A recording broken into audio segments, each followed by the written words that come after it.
My name's Mike Scantlebury. We're here in Ordsall, in East Salford, which is quite near the city centre of Manchester.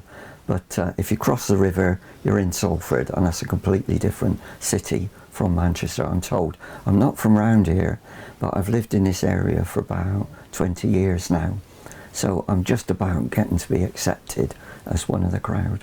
So, tell me a little bit about the allotment work that you've been doing and kind of what you've got around your house here in your garden. Right.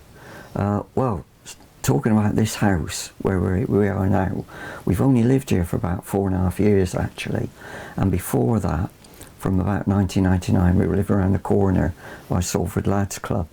And that area is really getting redeveloped. There have been a lot of houses knocked down, and there was a shopping centre there, and that was demolished just a couple of years ago. And the hope was, the council's plan was, that there was going to be redevelopment, new houses, revitalising the area.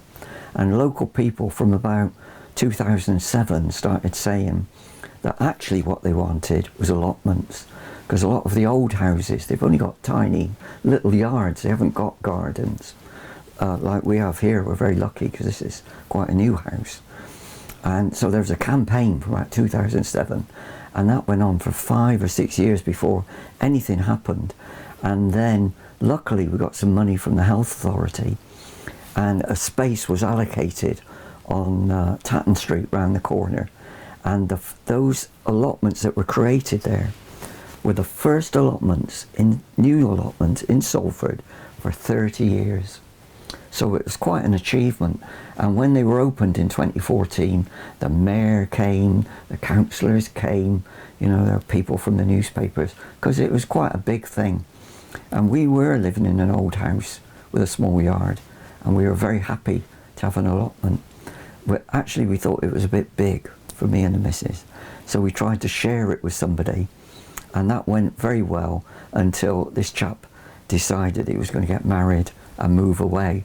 He was a bit younger than us, so we had to find another substitute, and we did struggle.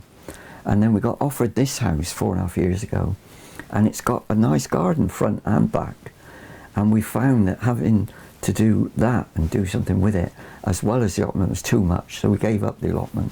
But they're still there, and they're doing very well, and they've got a waiting list because there's a lot of people that would like to grow their own food and would like to make a start, and perhaps they don't want a whole allotment because they're quite a big amount of space, so they're happy to share.